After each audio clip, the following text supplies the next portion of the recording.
आज आपण घरच्या घरी अगदी दाणेदार मस्त असं तूप फक्त साईपासून कसं काढायचं ते बघूया. खूप छान असं मस्त खमंग असं हे तूप तयार होतं. तुम्ही बघू शकता. अगदी मी कलर वापरलेला नाही किंवा केशरही वापरलेलं नाही किंवा हळद काहीही न वापरता मस्त असा रंग किती बघा सुरेख आला आहे. अशा पद्धतीने तूप तयार केल्यामुळे मस्त खमंग लागतं. अगदी हे 6 महिनेसुद्धा हे खराब होत नाही. अशा पद्धतीने ही पद्धत वापरून तूप तयार केलेलं.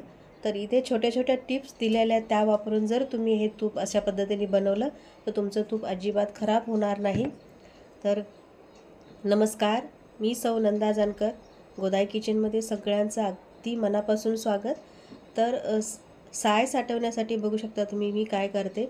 रात्रीच दूध छान गरम करून घ्यायचं, उकळून घ्यायचं आणि फ्रीजमध्ये ठेवून द्यायचं. सकाळी बघू शकता अशी मस्त अशी जाडसर साय निघते. आणि अशा पद्धतीने साय काढून ठेवल्यामुळे तुमचं दूधही तेलकट होत नाही. बघू शकता अजिबात तेल आलेलं नाही, तरंग आलेलं नाहीत दुधावर. तर अशा पद्धतीने केल्यामुळे नाही का, जर आपण साय काढून ठेवली नाही तर परत तसंच गरम केलं की एकदम तेल बाहेर येतं, तूप त्याचं बाहेर येतं आणि मग चहा वगैरे केला की चहावर तरंग दिसतो. तर अशा पद्धतीने केल्यामुळे तुमचं दूधही छान राहतं आणि तुम्हाला सायही मिळते. तर रात्रीच गरम करून ठेवायचं, म्हणजे रात्रभर फ्रीजमध्ये ठेवलं की अशी जाडसर साय निघते. आता इथे मी म्हशीचं दूध वापरते. आम्ही नेहमी म्हशीचंच दूध वापरतो चहासाठी, खाण्यासाठी, मुलांसाठी.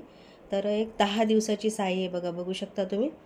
तर तुम्ही जर गाईचं दूध वापरणार असाल तर मात्र त्या सायचा रंग पिवळा येतो. इथे बघू शकता तुम्ही 10 दिवसाची साय आहे पण अजिबात पिवळी झालेली नाही.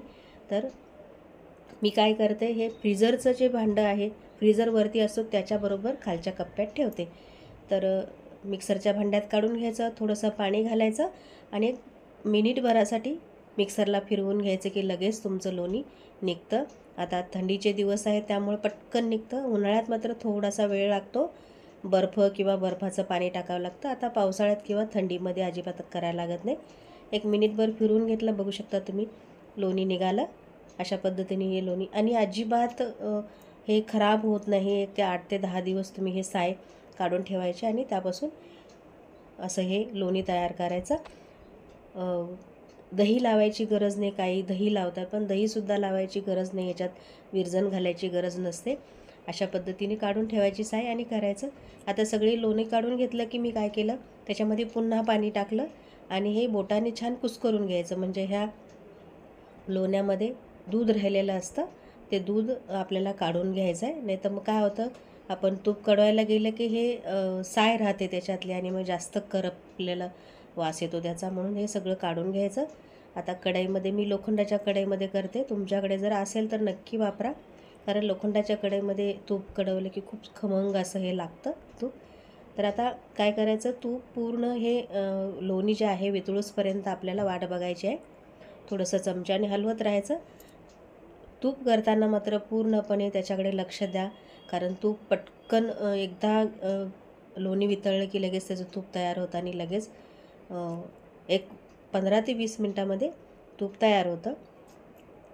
अशा पद्धतीने चमच्याने सतत ढवळत राहायचं, कारण हे उतू जाण्याची जास्त शक्यता असते. म्हणून अगदी तिथून अजिबात हलू नका तुम्ही, तिथेच उभं राहा आणि चमच्याने छान ढवळत राहा, म्हणजे तूप तयार होईल. आता हे ढवळतं आहे, ढवळून घ्यायचं आणि थोडासा गॅस कमी करायचा आणि तोपर्यंत वेलची कुटून घ्यायची आपल्याला.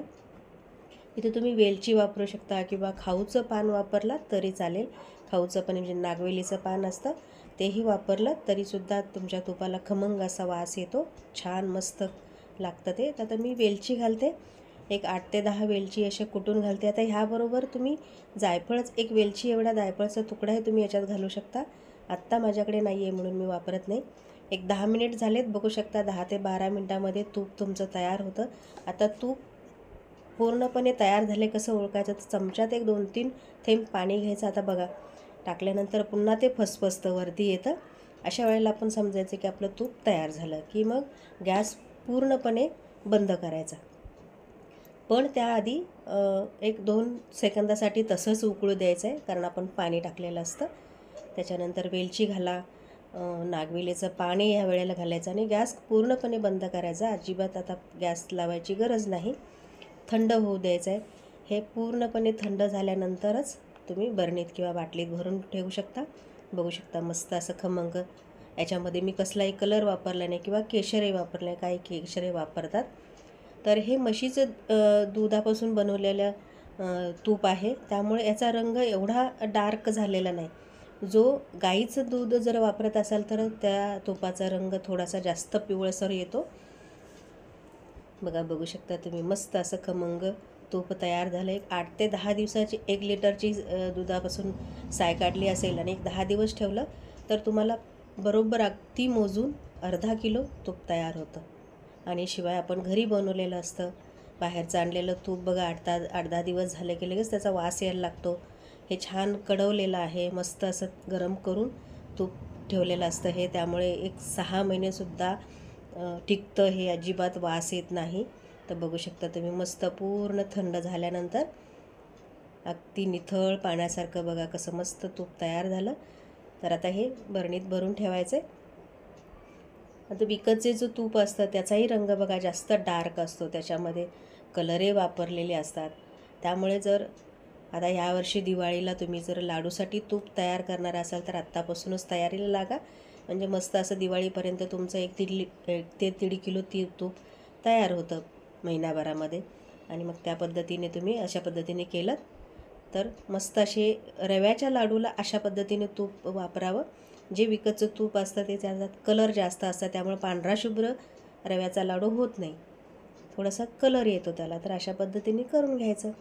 बघू शकता एवढीच बेरी निघाली, कारण आपण जे लोणी काढलं होतं ते पाणी घालून छान असे हे त्यातलं दूध बाहेर काढल्यामुळे बेरी जास्त निघत नाही. मस्त असं खमंग तूप तयार झालं. मी तूप बनवत असताना घरामध्ये संपूर्ण घरामध्ये तुपाचा खमंग असा सुवास पसरतो.